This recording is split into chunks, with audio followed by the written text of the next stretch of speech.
Welcome to the webinar on digital transformation of supply chains, post-COVID security and resilience, jointly organized by TAPA and Ademco Security Group.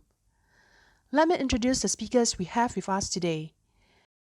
Mr. Patrick Lim, Director of Ademco Security Group, Mr. Tony Luck, Chairman of TAPA Asia Pacific, and Mr. Roger Lee, Board Member of TAPA Asia Pacific. Hi, Tony. I shall hand it over to you now. Thank you very much for that warm welcome, and hey, Patrick and Roger, welcome to today's discussion. Hey, good afternoon and good morning to some of our listeners. All right, so we had a large number of registrations, so very impressed with the number of people that are interested in the subject. And so, hey, we're all in unprecedented times. I'm not going to labour on the COVAC events because I think all of us are probably overloaded with them. But in terms of moving forward, I think all of us realise that the move to a digital platform or a digital way of doing business has become a big game changer, right? And look, in terms of digitalization, it's something that's very close to my heart. And look, you know, during my discussions with Patrick, something that's close to his heart, and certainly with Roger Lee. You know, Roger's on our board of TAPA, but he's also a director for Singapore Institute of Material Management. So look, between the three of us, we got our heads together and we went, look, what are we doing? What is TAPA doing? And what should we be talking about to our members going forward in terms of digital transformation? So if you look at TAPA standards, you know, we have a lot of requirements in there that require some input, and that input can be in a written format or it can be in a digital format. So what can we do with those? So I'm going to pass over to Patrick in a moment. And look, as Patrick's presenting, I'm going to ask him a couple of questions, but what I would like you all to do is to put questions into the chat that we can, you know, keep this highly interesting and keep that narrative going. And later on, we will then go over to Roger, and Roger will talk about control towers, right? And that's one of my favorites as well. I've actually set up 4 control towers across the globe. All right, so let's pass over to Patrick. And Patrick, thanks for taking the time out. And if you don't mind, just giving a quick introduction for yourself, and away we go. Thank you, Tony. Thank you, TAPA, for having me here. I hope everybody can hear me. Why don't we just jump in straight into the slide? I have a short introduction of myself. Again, thank you everyone for coming. I'm Patrick. I've been 20 years in the security industry. The last 10 years I've been in management and technology. Right now, what I do is that I cover technology, strategic development, and benchmark customers. Benchmark customers means that I go around to talk to customers that are the leaders within their verticals or within their industry to understand the problem that they have and what type of solution or technology that can be used to tackle those challenges. So some of these challenges are current, some of these challenges are more addressed towards the future. So today I'm going to share with you what I've understood from customers in past, current, and some of the challenges that we are facing right now and things that we are looking forward to as far as technology. I've also tried to cater this a little bit more to supply chain. Because you guys are from the supply chain, you guys are the experts in it. I'm only the technology person that is telling you what is likely to happen. So current situation we're in, we know that some of the stuff that is happening right now, experts have predicted it for a very long time. We know that globalization is happening and is probably likely to continue. Climate change has impacted a lot of us, including those of you guys in the supply chain business. Rapid urbanization, making cities larger and bigger, more traffic, more people moving into city and urbanized area. Digitalization has been talked about for, I think, since the year 2000. But digitalization is actually a very broad topic, and today we will see that it covers way beyond just scanning your documents and making them into digital copies, And pandemics, the last one, this is what we are facing today. Actually, I've talked about it for a very long time. We just didn't have to go through it at a global level. Now we are seeing it at a global level, and experts are saying that it would not be the last one. So a lot of stuff that we have to do right now, probably using technology and stuff, would have to change, and we wouldn't be addressing a pandemic for the first time and wouldn't be for the last time. So a lot of the stuff that we're talking about will be talking about that. So what are some of the stuff that the security industry challenges that we face by business in the security aspect before COVID-19? We are talking about cost efficiency, pressure. We are talking about technology adoption, and we are talking about challenges with talent management. So add that into the COVID-19 effect. Now we are seeing even higher cost efficiency pressure. We have customers that's coming to us and asking us that how can we look at the current budget, which is obviously reduced, and how can we continue operation? How can we continue to meet some of the targets they are set out to achieve the same stuff with a lower budget? Everybody is talking about asset light, being highly mobile, and having a resilient structure, which is the problem we're facing right now. Everybody wants to be mobile, be able to work from home, the structure to be as light as possible so they don't have to go through restructuring all the time. So there's a higher pressure right now to even to adopt technology for the sake of efficiency. There's a greater requirement for remote awareness because a lot more people are not going to be on site now. So situational awareness is not as easy as before. Before that we could just talk to each other, walk to each other's office and give an update. Right now, to have a live update of the site or to have it as fast as possible update on the site may not be that easy anymore. Physical distancing. Whether is it the next pandemic or the one that we will ride out, even if you ride out this current pandemic, we might go back to some sort of a normal in the past. But the likelihood is that if there is going to be another pandemic, even before that, if we have a global detection system, the likelihood is that before the next pandemic comes, we will detect it, it's going to go global, we will have to start practicing physical distancing again. So that is one possible scenario that's going to play out. And that is something that technology is going to help us to try and work out a new way to work. So some of the stuff that I'm going to talk to you today, I'm going to be very selective because there's so many things that is happening in the world right now in terms of the technology. Some of the stuff includes 5G, IoT, computer vision, artificial intelligence, blockchain, cloud computing, and robots and drones. Next. These are the stuff that we've been looking at for quite some time, and I think that what we see right now, talking to customers and talking to experts in the industry, we're starting to see that all this technology is going to come into play in the next 2-3 years.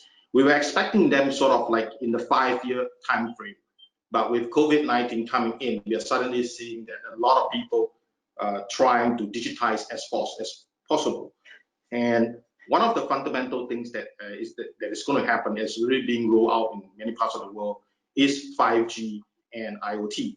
And this forms a very important framework in the future for us, because data is going to be a lot more in the future when we're going to work with IoT and AI stuff. We're going to need a lot more of data flowing back into the backbone, into the database. And then what we will have is that one of the biggest impact is going to be on land transit security. To you guys are tracking. So what we see is that we are seeing better accuracy, speed, more comprehensive stuff, even to the aspect of autonomous vehicle.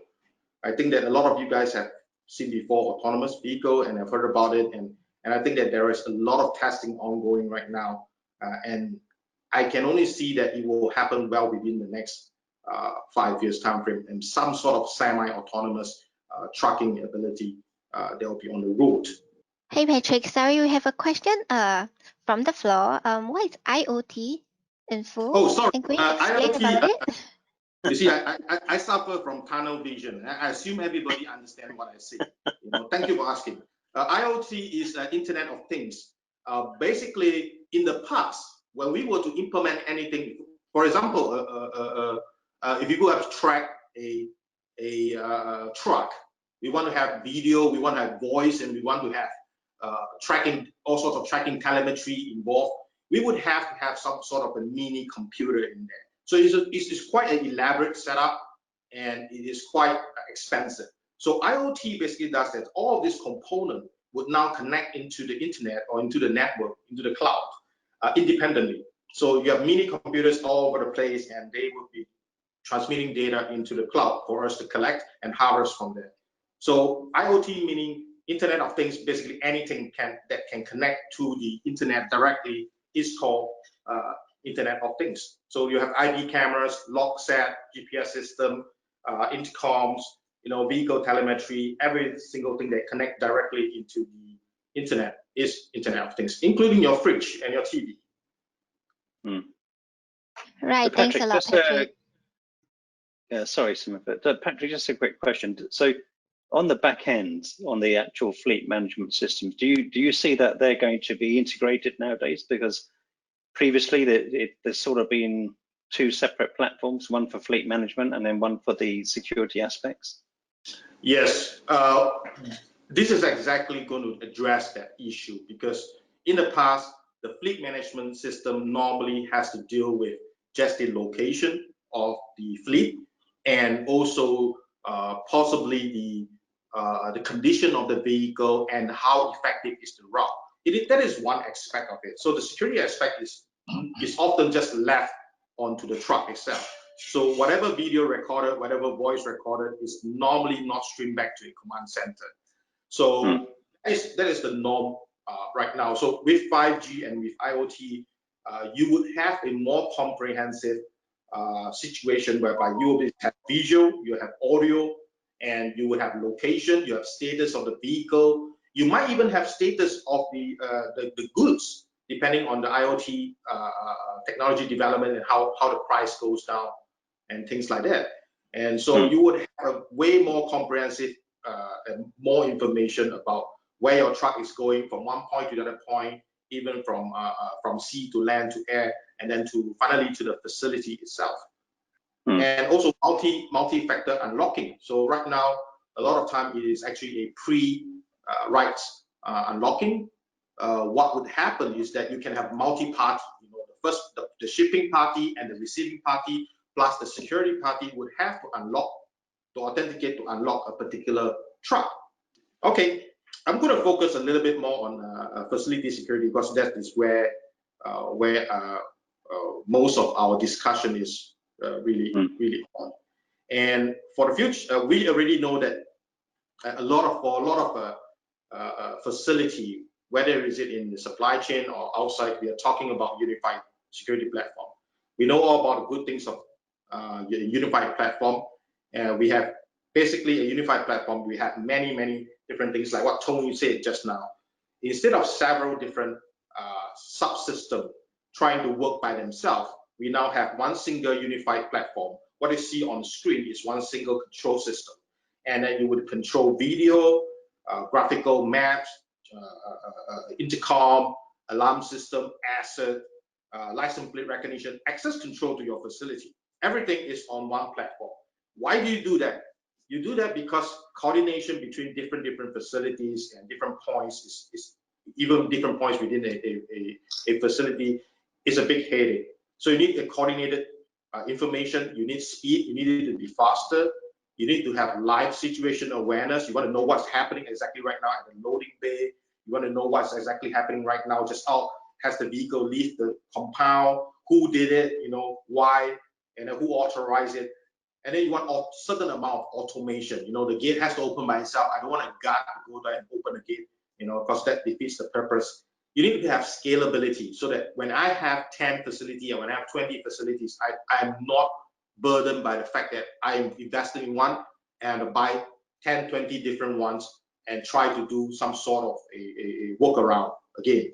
So open architecture and quality integration, very important, because when you invest in one single platform, across multiple facilities, you want to be sure that the factory integration is of the highest quality, because then you have the option of buying from several brands, and you don't want a situation whereby it's done in-house, because when that staff leaves, then you have nothing left. Then you are very dependent on that one particular staff who have done the integration in-house. Correct.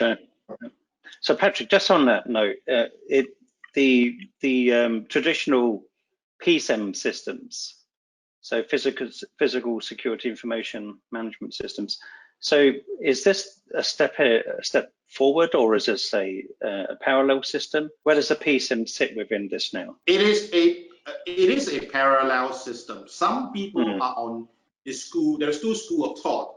One, you buy a unified security platform. Normally comes with one particular brand, and then you have the core system that's from one brand, and then you have multiple subsystems that will work with other brands. So when you evaluate the system, you want to go with the platform that is the most established, that has worked with many third-party partners for many years. For PSIM comes with the promise that you will be able to use one core platform, and I will be able to integrate into anything out there in the market. However, based on my personal experience, is that it is a promise. So unless no matter how open a platform is, you need the manufacturer of two different subsystems, or one main system and one subsystem, to work with each other. They have to have some sort of contract or partnership to work with each other. If you try to do a one-sided integration, it is often not very ideal. So I would normally go with a unified platform rather than PSIM, but some people, because of the unique situation they are in, maybe they have a lot of subsystems that the manufacturer has discontinued, they may want to go with a PSIM system. Right, got it. Okay. Hi Patrick, sorry to interrupt. We have another question from William on the ground. Sure. Yeah. To the question, all the IoT, 5Gs, and other technology working together as a whole, with what is going on with China and the rest of the world, will there be a scenario that hardware or technology, which is more China-centric, will not be allowed to link up with or to be incorporated into other non-China linked technology or hardware? Oh, difficult question.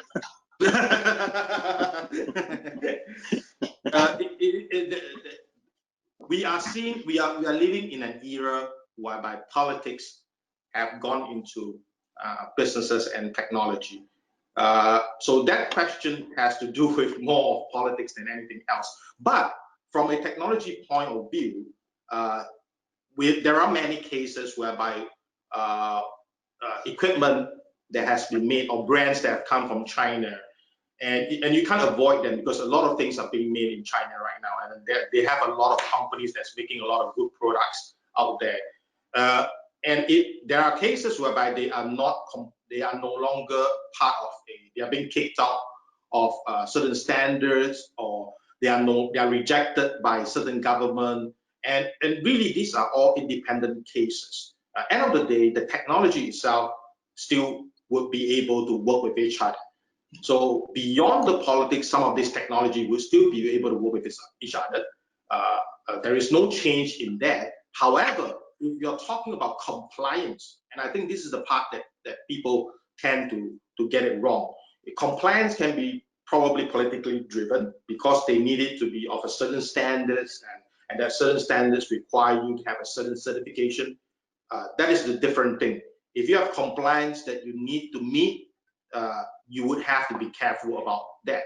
But if you're just talking about functionality and technology wise, I don't see too much of a problem, or not much of a different problem that we already face right now. That you have to find a good manufacturer that has a proper SDK, proper APIs, and they're established to be able to work with them and work with third-party different systems. So would you suggest, Patrick, that should be part of the risk assessment before you go on a project? You start looking at all of that. Yeah. Okay. Yes. If you have compliance, you need to be careful, because it is compliance. Yeah. Could be expensive. Okay. Thanks. Yes, could be. So Some of them, but I want to be selective about the unified security platform that we talk about. I want to talk about the technology part, the core technology part that has major changes that is going to affect us, especially the supply chain market currently and in the next few years. And these are the few core stuff that we're going to talk about: contactless access, cloud, artificial intelligence, and robotics.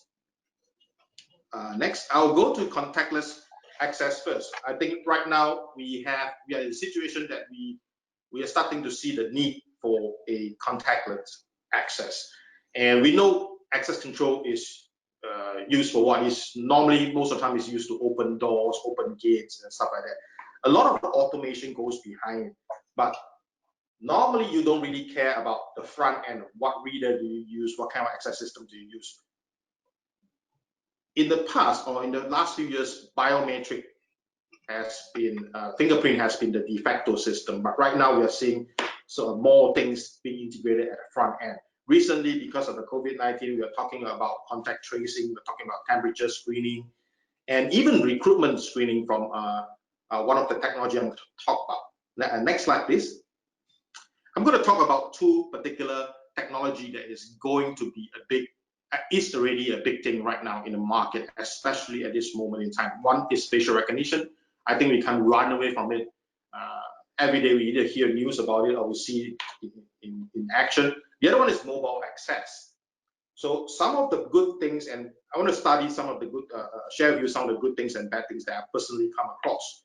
Let's start with the facial recognition part. We know that facial recognition is very fast and it is very flexible enrollment. That some of the very good technology would enable you to just enroll a person based on a photo that is about 10 years old, and still would be able to detect you fairly accurately. It is totally hands-free, so it's not a case, there is really no risk for you to go and touch a panel, which is a common point right now, which you don't want to. It is very good for contact tracing, so you can share that information with cameras, regular cameras, and then they will be able to track this person is with which other person together today and where has it gone to. So in a situation where we are right now, it is very good for contact tracing purpose. The downside to that is that right now, if you look at the market, you have something from $25 US all the way up to $2,500 US. There is a difference in it, and you need to be very careful when you buy something.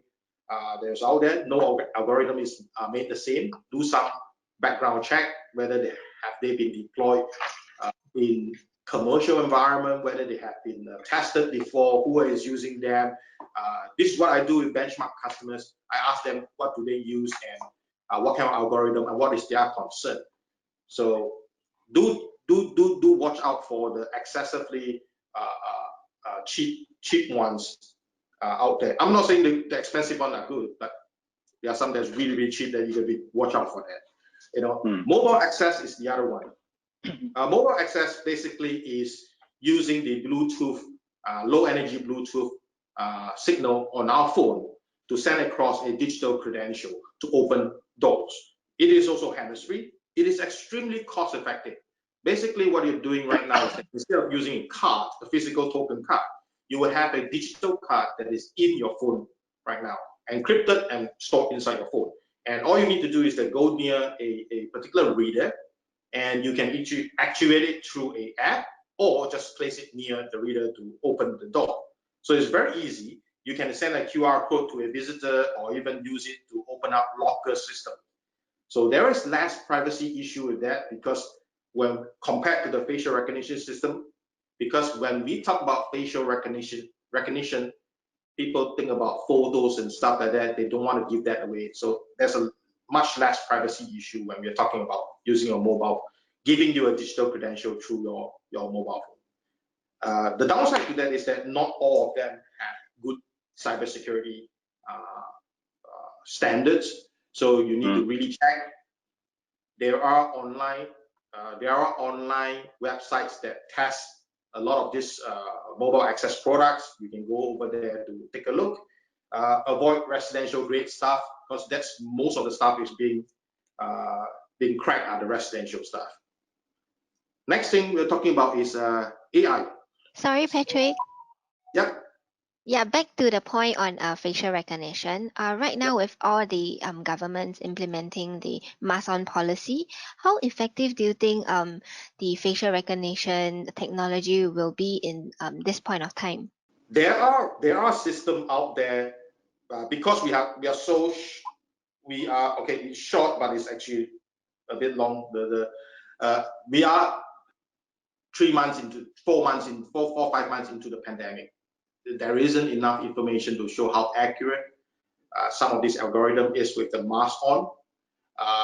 But the basics of all algorithm is that the more points you have on a facial information, the more facial information that you have, the higher the accuracy level. So some of this algorithm seems to promise that they can detect or match fairly accurately even with the mask on. But I still wouldn't bet on it at this moment in time until I see some proper testing. But we do have customers who have to deal with the situation, and they have gone ahead to purchase system that would be able to detect despite having a mask. So it is too early for me to know right now. Sure, one more question. Sorry? Sorry, Patrick. But if I were to buy something, I would definitely ask the vendor to do a proof of concept. You know, come to my facility, I'll set it up, and then walk through a couple of guys, set up scenario to test it out. You know, whether it's accurate, not accurate. You know, there's plenty of ways to test it. You know. Sure. So the next question is that US and Europe is starting to ban facial recognition due to racial profiling. Do you see that happening in Asia? And if so, what is the replacement technology that we can look at? I don't see that. I don't see that changing too fast in Asia.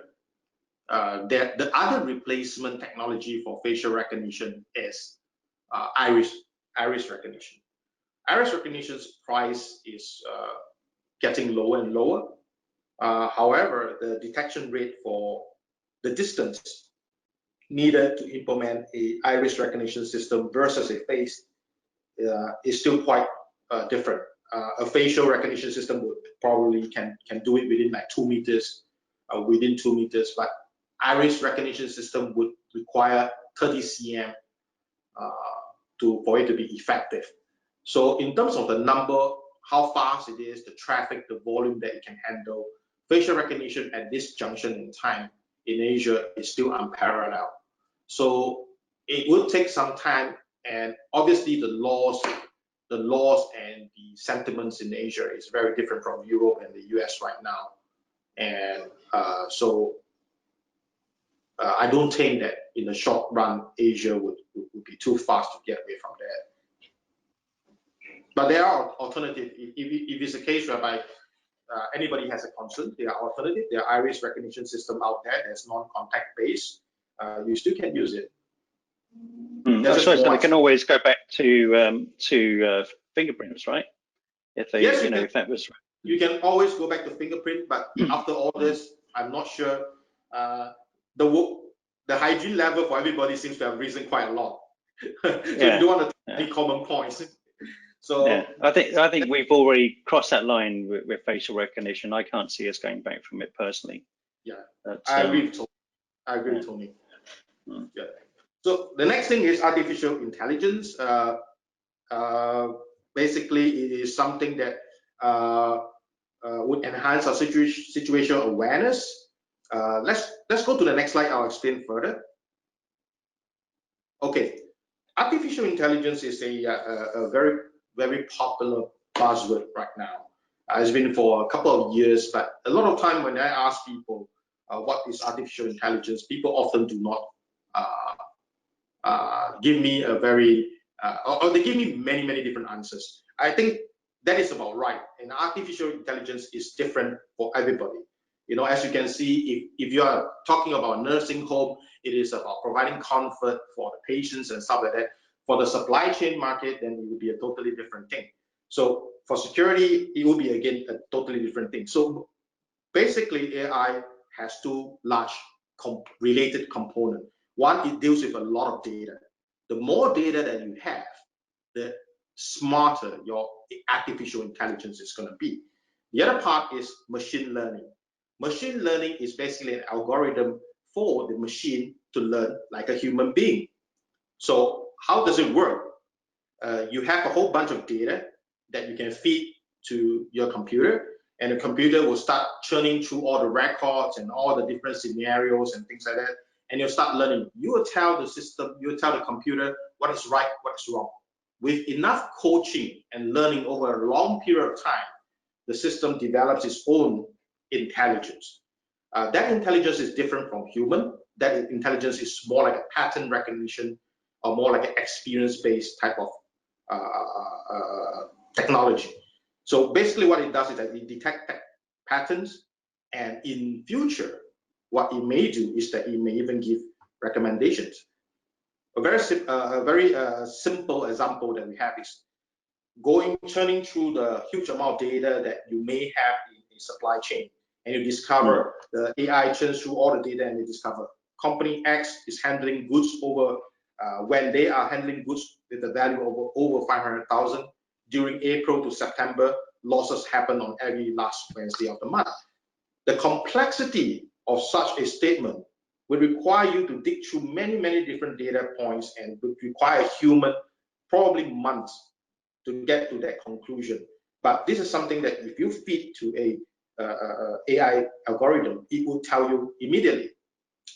So some of the difference that we see here, as far as the currently we had most of the unified security platform is in automation stage. We are now going to an AI stage, and this will be the difference. In the automation stage, you probably have access based on prior approvals, whereas in the AI stage, you will see a lot more different things, especially past records. You know, where have the person gone to? Who is this person? What has he done? What was he the last time here? And then does he have training? Does he have safety? What is his safety training? And all this stuff in the vehicle. You know, what was the last record? Does he always illegal park in our compound? You know, does the driver and the vehicle match? Are they from the same company? You know, all this would AI will churn it out and tell you the possible possible risk involved. Next. The next thing we're talking about is cloud, and cloud is something that has already happened for a long time, but I don't see that take-up rate in Asia for security purpose to be that as high as it should be. I don't know the actual reason for that, but it is actually quite common in Europe and in North America that customers would actually use cloud providers to run their security operations. So basically, what does cloud provide for security, facility security is in managed services, hosted systems, design and build and run outsourced services, and customers would only be focused on the results rather than specifications. Because right now, what you do is that when you build a command center, you will be very focused on the specification of the command center. You have to put in a lot of money, hire the right type of people, and then to come in to man those command centers. And what happens is that with the business cycle going on right now, you might need to scale up or scale down quite frequently. And that is very difficult if you have a physical command center out there.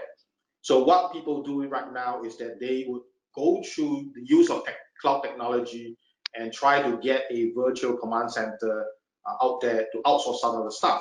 I'll just pick up one of the examples. For example, patrolling. You know, instead of you having the guards to patrol your compound or your facility, right now you can just outsource it to a video guard tour. So you have some command center out there that's looking at your video on site, and with the help of analytics and a digital video, you will be able to be more consistent in conducting your patrol, and then you would save a manpower on site. So when you need to expand that operation, you probably already have a CCTV cameras coverage in your site that you can talk with a virtual command center and try and customize something for it. So it gives you a lot more flexibility and a lot more flexibility in terms of operation and cost savings itself. So if you need more people right now, you have to engage a new guarding company and then increase like 10, 20 people, or you have to start implementing certain technology upfront. But you don't really have to when you start to subscribe to a security as a service type of model. You there's sort of like a 10, 20%, or maybe even 30% of expansion and downgrading that you can do very quickly when you have a cloud command center out there.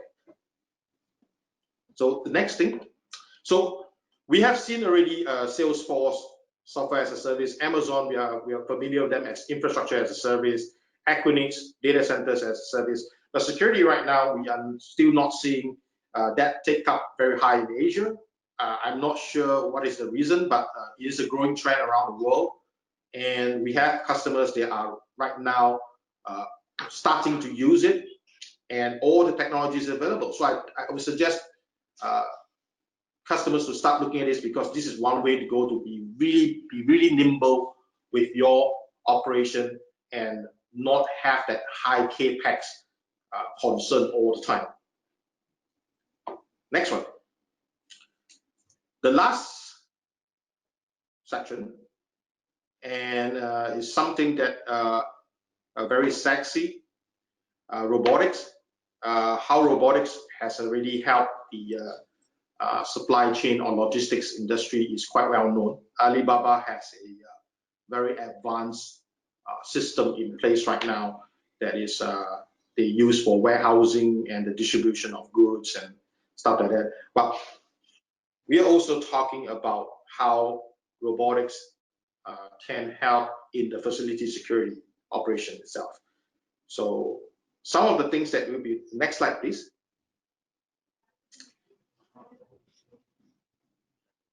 My special focus is that I hope that people listening would actually look at drones, or what is more correctly called autonomous aerial vehicle. The reason why I say that is because land robots have a lot of limitation, because they're limited by the available road we have within your facility, and it's limited by the human traffic and the slope and everything. There's a lot of obstacle when you are not talking about a land-based robot. It is not so easy to implement, and most of the time, because of that limitation, they are single task robots, which makes it very, very expensive. So what I want to ask people to look at, start to study autonomous drones right now, because they are not restricted by roads. They are now self-homing. They have safety features right now. So if they drop from the sky, they have a parachute. They have charging nests right now, so they go back by themselves to charge if they want to. And very important aspect right now is already being used in warehouse for stock taking.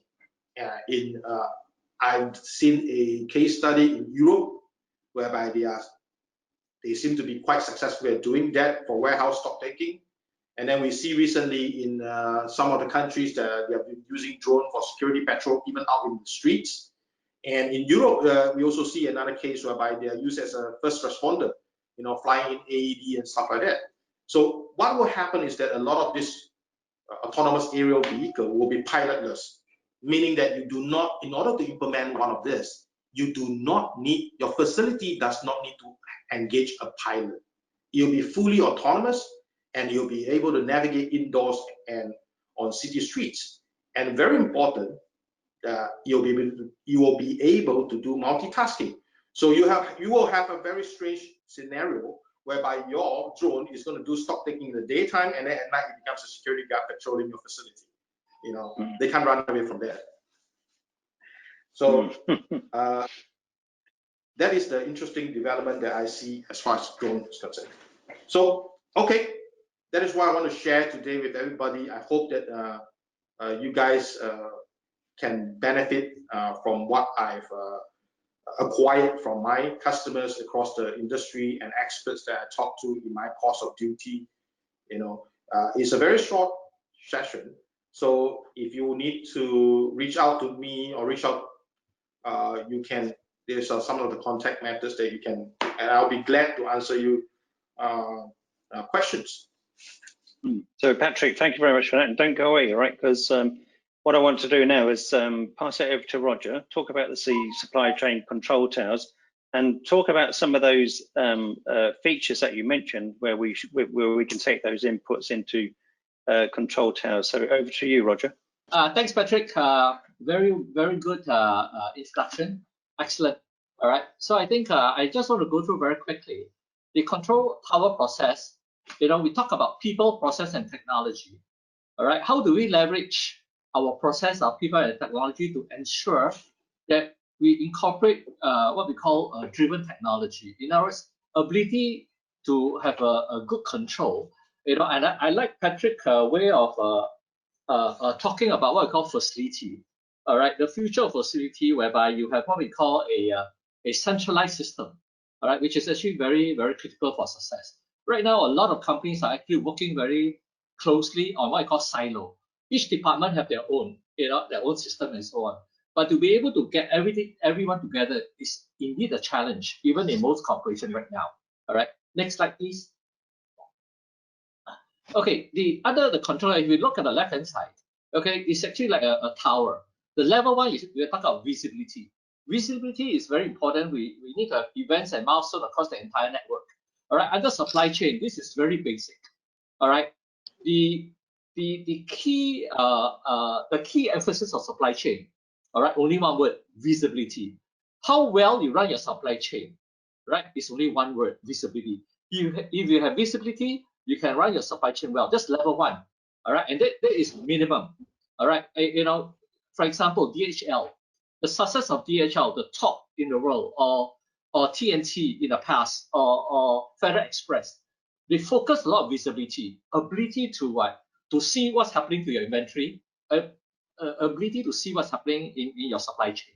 All right, and right now, since the involvement of Alibaba, Jack Ma only have got one concern: how do your customer, when you deliver a product, the last mile delivery, when people talk about last mile delivery, it is always what? When can you tell your customer when the goods will arrive? Not easy. Many people struggle to do that. But Amazon, all right, Lazada, they do it very well. All right, the moment before they arrive, they WhatsApp you, they SMS you, your parcel will arrive by today around noon time. That's visibility. This is minimum now. That's level one. Level two, we talk about alerts.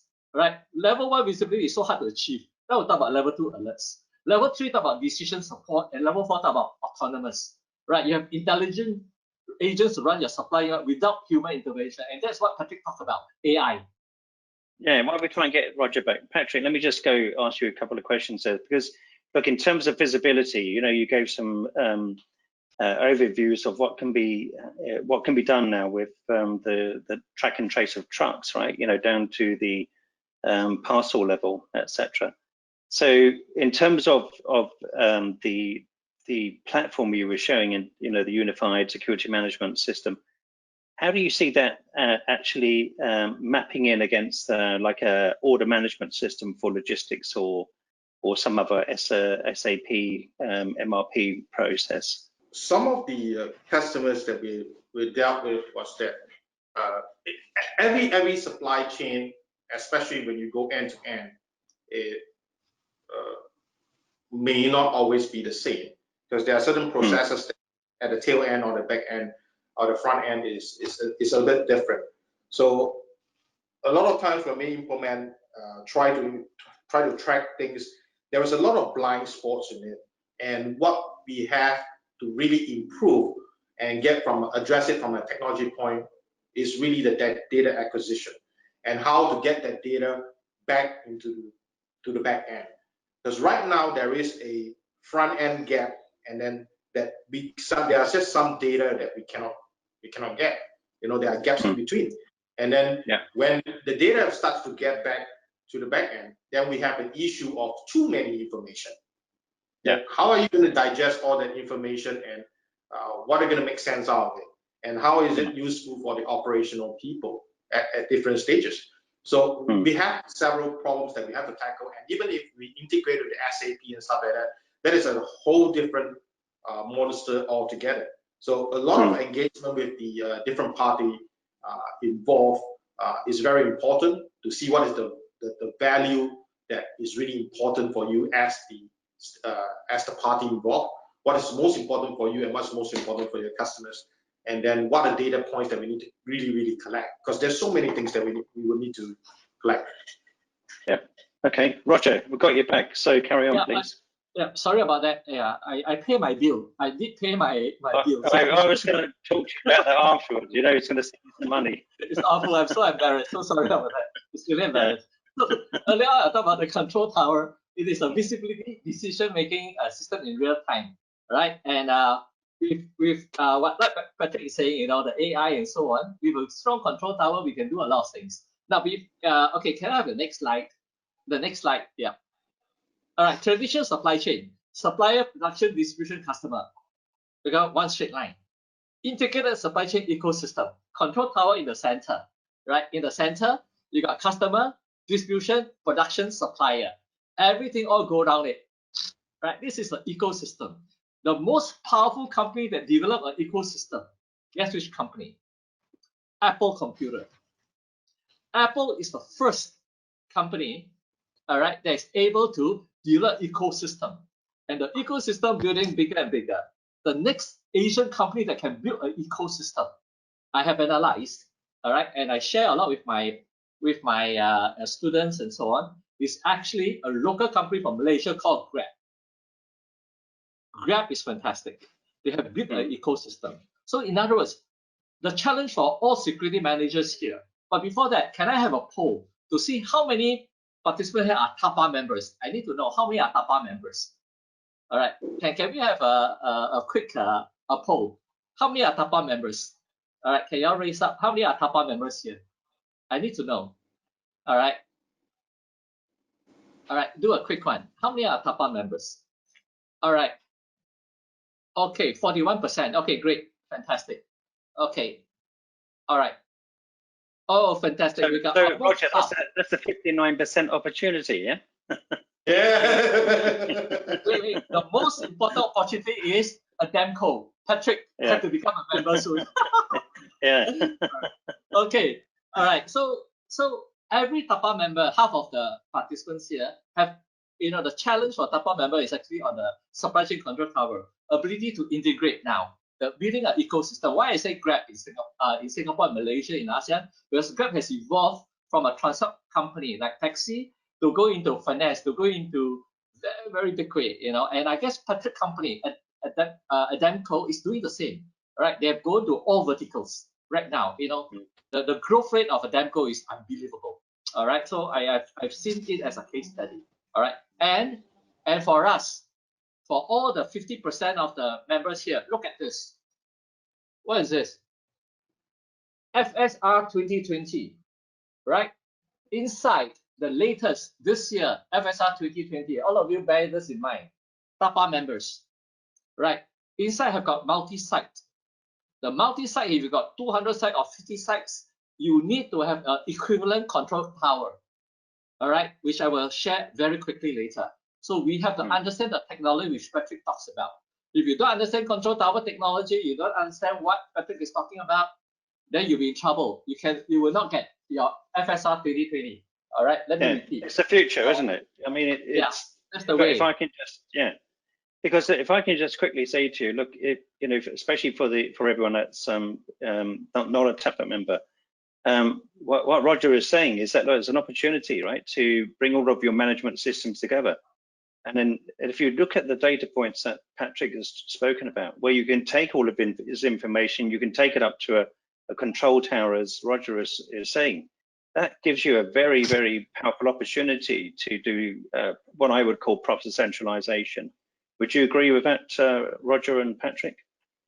Yeah, but in the standards, FSR 2020, all right, it's not called control tower. It's called central function. We have a name called CF, central function, right? They use called, but it's the same thing. All right, this is what we call a typical control tower, and the source of this is from DHL. DHL is one of the very, very advanced company that uses control tower technology to the fullest, right? End-to-end visibility. Look at the customer end-to-end visibility. The ability to tell people what is happening to the supply chain, right? What's happening is very key. And of course, the inbound production distribution. They can tell you exactly what's happening through the control tower delivery. But it is under the case study, resilient supply chain, DHL case study. All right. This has come to the TAPA one. This is the TAPA one which I talked about. If you look at the TAPA, you can go to download the TAPA website 8.1.1. There's a central function to manage security management system for all sites. Right. This is what Patrick is talking about. This is a central function with all the sites, level A, B, and C. All right. So TAPA members, please take note on this. Right. Those who are not TAPA member, join TAPA member, then you realize what is this. 8.1.5, the central tower shall carry audit to various sites, right, to provide the confidence. So you've got 200 sites. The central the central function is like a control tower function will become like an independent audit body to monitor all the sites. And 8.1.6, the central tower shall have the authority to grant sites to comply to TAPA security standards. All right. So understanding.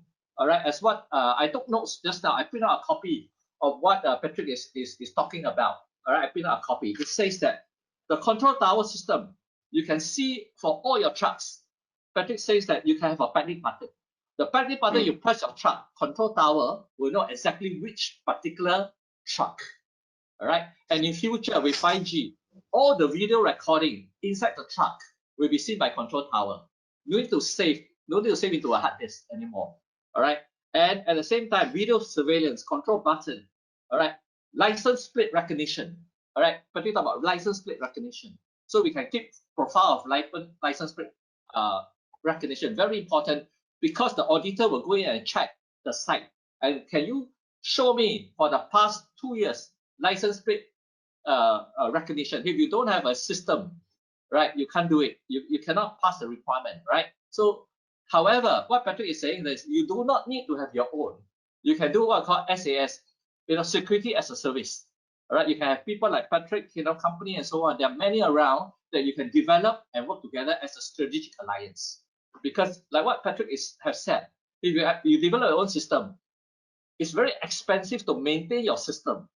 Why? Because the technology is changing. It's impossible for you to change on your own. Very hard. All right. That's it. Okay. I finished mine. I think we spend more time on Q&A. All right. Thank you so much. Look, thank you, Roger. Excellent. So let's get straight into this. So look, I just want to go back to some of the things you said, Roger. Okay. So when you were saying when the driver presses the panic button, okay, based on the concept that Patrick's spoken about, it's not just a panic button alarm he gets. He also gets that IoT information of what actually is on that truck, right? Because so for instance, if he gets a panic button alert and that truck's got that's full of laptop computers, you know the probability of that panic button or the risk of that panic button being a real event or a high-profile event. You have that information to your hands now, right? We never used to have that before. So when you think of it, the power of that centralization, the power of being able to take all of that product information, I mean, you would have that down to the serial number level. So even if that truck got hijacked, you could give those serial numbers to law enforcement agencies immediately, for instance. So that's one good point that I see coming out of it. But look, going back to the whole supply chain, when we talk about resilience, so if we just stop for one moment and just think about what you two guys have said, that there is a massive opportunity, and I know because I've done it myself. There's a massive opportunity for everyone that's listening to this today to really reevaluate the whole supply chain and see where all of these aspects that Patrick mentioned and you've mentioned, Roger, comes together. Now look, when you think of it, if you've never done that before, that's a big task, right? So what advice would you give to them in terms of where do you start? How do you start this project?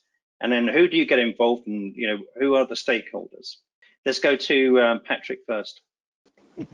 Well, it is going to be a difficult task for anyone that's trying to embark on trying to tackle the digitalization and bring it to the next level, whether most likely to have a unified system that would have oversight and visibility to everything. So I guess that is important, is to look at the entire process, and that is what we always tell our customers. Go through the entire process and where are the value points that which part is the part that you are lacking, and which are the parts that is most important and bring a lot more value to you, your business, and your customers. Because it must have a business case, because that is the most important thing. Nothing will work and nothing would have the drive and the support for management if there is no business case. So you have to start looking at the entire business, and from the business case onward, what is important to your business, how are you going to be competitive into the market, and what will provide value to your customers. We know that there is a lot of gap, then try to close that gap. And how can we do it? Will we be able to adopt a common platform out there in the market that provides us with all the data input? Are there technology out there that we can try to do our part? And then is there alliance out there that we can work with and things like that? So there are many things that we can look at. But I always see that it comes from the business case. You're going to have a strong business case. How I can enhance my company's competitiveness in the market? How can my part help the company acquire more business in the market? So that is always where we try to start from. Right. And Roger, your thoughts? I think I agree with Patrick. Everything we start off with business case, all right. But however, I think we can look at another frontier apart from the business case. We can look at existing. Every site is different. Every company is different, because most of the members here have got TAPA site, and looking at, because we have a lot of top-notch security managers that is watching this webinar. These security managers, they are very, very smart people. Now they will know in their operation which is the weakest link. Now the weakest link will be maybe, for example, it may be the truck being hijacked, along the way and so on, or the warehouse beverage or whatever, So the truck problem. So analyze it with the customer, because under TAPA standard we have to report any compromise, within 24 hours to the customer, right? So we talk to the customer, business case like what with the customer, we think of a system, a control tower system to monitor all the trucks with the customer blessing, all right, and do a small project and make it work. And then that would mean incremental. We cannot, like what Patrick said, you cannot do all at one time. Visibility is impossible to achieve. Do one small project first, all right, and work with the customer, all right, and then this is the problem, this is the gap, solve this gap. And then all the people in the organization will feel that, wow, it's working already. Then you go on to another one, But if you do one big one, the amount of resources, money, and so on will be very hard. Internally, look at the gap. Internally, look at working with the customer and solve and provide a solution, but in a high level, not micro level, in a high level. And this high level will impress the customer, so that in future, when the customer will shift to another supplier, they will think 2 times or 3 times and say that I better stay with this guy. This guy is fantastic. Value given to customer level. Yeah, that's from me. Okay. So look, is there a lesson for security managers and anyone managing risk management in the supply chain? Certainly for when I was in that role, I made security part of value add for those customers. So is that a lesson to be learned there? And if so, what's the advice to security managers to actually be able to sell their solutions as part of that sales mechanism? What advice would you give to them? For security heads, security managers and directors, I feel that there is always an issue of security not being aligned exactly with the business.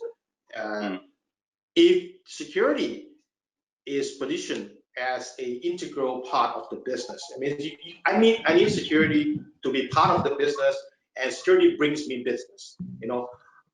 And in supply chain, it cannot be more true, because who wants to deal with a guy that has a provider that loses things every day?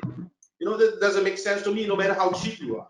So end of the day, if I am I align myself very closely with the most important core competitiveness of my company, that I support that. Everything that I do, my security technology, the security strategy, the operation, everything must be aligned to that. Then I think that you will get a lot more support from the management. And a lot of time, it turns into a budget. How much does it cost? Kind of thing. There are many ways to circumvent or to so-called look at budget, but is that the most important part? Because a lot of time that becomes the main topic instead of the business objective. If the business objective is always more important. And if we look at that, then we look at what we need to do first, and then we come up with the budget, and then we say, how can we do all this and still deal with the APACs or the OPACs that we have to deal with? Is there a vendor out there that can help us do it? Is there a technology out there that can help us do it? Is there a platform out there that can help us do it? Don't start with the budget. You start with the budget, you're not going to get yourself aligned with the business objective. And the business objective is what gives you support. Because at the end of the day, if you buy the cheapest system, then you're going to be just a cost center. And everybody is going to view you as a cost center, and you're nothing but a cost center. Yeah, correct. I always use the terminology, why is the cost of not doing it, right? What is the cost of not moving forward? Roger, listen, we're slightly over time. Do you want to quickly answer that? And then I'll pass back to Samantha. She has one question for us. Yeah, maybe I do a quick one, because what Tony said is very, very important. I need to amplify what Tony said. Just give me 1 minute. I tend to speak very fast, so please pardon me. All right. So what's going to happen now is this. Tony struck me something very, very hard, deep heart in my heart, because I talked to many security managers here. The list shows 50, 60 security managers. I talked to them. Every time the security manager called me, I said, hey, Roger, sorry, I want to embark on TAPA and so on. My boss, the accountant, want to cut the budget, because during economic slowdown, what's the first thing they cut? Budget. And the budget will be cutting on my budget, my security budget. I'm very, very disappointed. What do you do? So the very important thing, like what Tony has said, the security manager told, we have a dialogue. The security manager, I cannot go lower the budget, too low. How can I sustain my risk exposure? Then the only way is to for him to present facts and figures and say that, assuming if I take away 5 guards, my risk exposure is this, and then I will lose. The chances of losing, take away 5 guards or take away some technology, I'm going to lose, not necessarily guards, some technology, and so I take away certain of my budget, I will get exposed myself by 10%. This 10% will cost me losses 3 million. And not only that, my customer will leave us. Like what Patrick said, my customer will leave us. All right. It will cost us another 200 million in 10 years' time. This is hard facts. All right. If the management still say that I agree with you, go ahead and cut the budget, so be it. You got no other choice. That's number one. Yeah. Right. Number two is our ability, right? Our ability to look at how do we ensure that whatever things we do, it give incremental. If I fix up all this, my customer respect us more. My customer thinks that we are doing it because I asked a lot of members out here, the list of members, why do you take TAPA? Oh, I tell you why I take TAPA. Because my customer come in with a checklist, audit, and the audit for my customer is all from TAPA, FSR equivalent. So I have to take TAPA. But there are many members out here who say that, Roger, I want to join TAPA. Why? Because when I become TAPA certified, when I go out to the market, people evaluate, buyer evaluate and say that this guy got TAPA A, this guy got nothing. I have a better chance. So there are many facets why people join TAPA. But eventually we hope, being in the TAPA organization, we hope that people join TAPA because it showcases that they raise the competitive standard and it become a strong business case, right? Thanks, Tony, for bringing that up. I will close, and leave it to Samantha. Yeah. Okay. Samantha, let's take the last question, and I'll just quickly summarize to the team. Sure. We have one more question. How do you distinguish a control tower and a command center? Okay, so I was going to cover that, because when you were talking about the central function, I was going to actually say to you, Roger, you know, look, each company has a different name from it, don't they? In many respects. But Patrick, what's your sort of experience on that? Well, whenever I would approach a customers, we always talk about command center, but the function is the same, you know. So I guess that the concept of control tower and the command center is pretty much the same thing. Correct. You know. Yeah. It's all about visibility. You know, it's all about information, and so that we can act upon it. And then with technology, maybe even more clarity in all the information that we have, faster, more clarity, even advisory on what to do here, direct communication with the authorities involved, this faster dissemination of information, so that we can stop losses, and at the same time be a huge deterrent because of the sheer efficiency of information that we have and the way that we can respond so fast. Okay, good. Roger, any last comments before I sum up? No? Yeah, I'm fine. All right. So I just want you to thank both of you. Right, you've been excellent. Look, I actually think an hour's not long enough. I think we could have spoken about this, especially me. I love the subject. Okay, go ahead, Roger. Go on. We need to take one more day. Yeah. No, exactly. Right, because you know, look, if you've got an imagination, I would say to everyone that's listening, hey, if you've got imagination, this is unlimited, right? And look, I agree with Roger. Look, having done it myself, I've done it in Hungary, in Europe. I've done it in Singapore. I've done it in Cebu, and I've done one in China. But Roger's right. You know, look, the best thing to do is map out what you have, as Patrick said, map out your process, look at it, and then see what you can, what are the easy wins to get together. Because when you can show the easy wins to your management, it starts to flow. If you go to them with Patrick's slides and Roger's slides, they'll all be going, what? How do we start? You know, oh, that's going to cost a fortune. And then the whole discussion stops. So the best way to do it is approach it in a incremental way, as Roger said. So Patrick, listen, thank you very much. And look, ladies and gentlemen, don't forget to reach out to Patrick. And thank you for Ademco for helping us here. And also Roger Lee from Singapore Institute of Material Management, and also board of TAPA. He's got many hats, Roger has. Thank you very much for your presentation today, and I hope everybody online has enjoyed it, and thank you. Thank you for joining the webinar on digital transformation of supply chains, post-COVID security and resilience. We hope that you have enjoyed the webinar and the Q&A session. If you have any questions and feedback, please feel free to contact TAPA or Ademco Security Group. We look forward to seeing you at the next webinar. Goodbye.